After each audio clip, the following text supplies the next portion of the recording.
जेवढी लोक आलेले जेवढी आणि आपल्या परिचयात जेवढी व्यक्ती असतील आणि त्यांना जर पाण्याचे काही समस्या असतील तर त्यांना मी हात जोडून विनंती करतो त्यांनी आमच्यापर्यंत पोहोचावं. जसे आज आंदोलनासाठी आपण आलेले आहेत तसे त्यांनी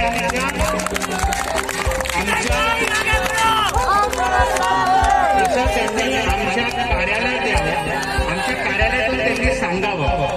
कारण काय इकडची जी व्यवस्था आहे ती एवढी बेकार आहे की जर नगरसेवकाने फोन केला तर त्याच्या घरात पाणी येणार, परंतु सामान्य माणूस जेव्हा फोन करतो की त्याच्या घरात पाणी येत नाही.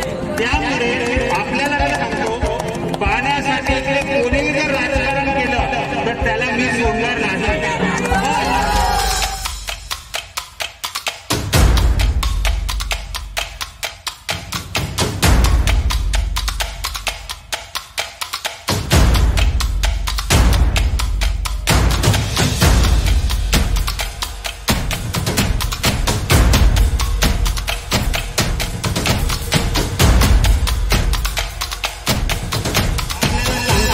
जेवढे महिला आहेत त्यांनी आपल्या परिसरात किंवा आपल्या काही लोकांना सगळ्यांना सांगावं. आणि इकडे जेवढ्या महिला आलेल्या आहेत किंवा नाही ज्यांनी उपस्थिती दाखवली किंवा अनुपस्थित आहे त्यांना एक सांगतो इकडच्या कुठल्याही नगरसेवकाला किंवा कोणालाही घाबरायचं नाही.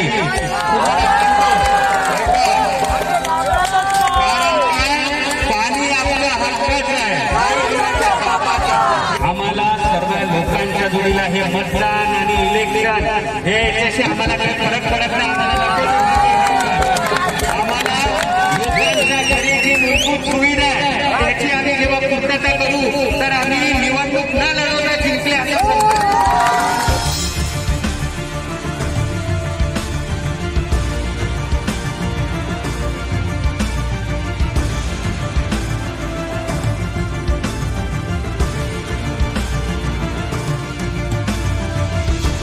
तुम्ही इकडे जेवढे उपस्थित आहेत आज तुम्ही आपला वेळ काढून आपल्या हक्कासाठी आलात त्याबद्दल तुमच्या सगळ्यांचे मी आभार मानतो.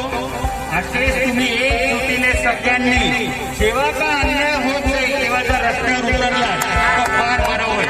मी जास्त वेळ घेणार नाही कारण मी समजतो सगळ्यांना घरी जायचं आहे, सगळ्यांना आपलं मुलं बाळं वाट बघत असतील. पण आज आपण ह्या आंदोलनात आले आणि आंदोलन आले म्हणजे आपण इकडनं आता घरी जायचं तसं नाहीये. आपण आपले कागद घ्या त्याच्यात आपण लिहा की तुम्हाला काय काय समस्या आहे. अनेक अशा सगळ्या मुद्द्यांवरती माझी आता महापालिकेच्या अधिकाऱ्यांची चर्चा झाली. त्यांनी सांगितलं जिकडे पाण्याचं कनेक्शन आहे तिकडे आम्ही कुणालाही त्रास होऊ देणार नाही. आपण सगळे लोक इकडे उपस्थित झालात त्याबद्दल मी तुमचं मनापासून आभार मानतो. तसेच पोलीस प्रशासनाने आम्हाला सहकार्य केलं आणि आमच्याकडून जर काही चुका झाल्या असतील तर हात जोडून मी तुमची माफी मागतो. कारण की आमचा उद्देश तुम्हाला त्रास देण्याचा नाही आहे. आमचा उद्देश आहे की आमच्या लोकांना त्रास होत आहे म्हणून आम्ही इकडे आले. एवढा सांगतो आणि माझे 2 शब्द संपवतो. जय हिंद, जय महाराष्ट्र. गटार असू द्या, पाणी असू द्या, हवा असू द्या, घरपट्टी किंवा आपली इतर कुठलीही जर समस्या असते तर तुम्ही आमच्याकडे संपर्क करा. एवढं तुम्हाला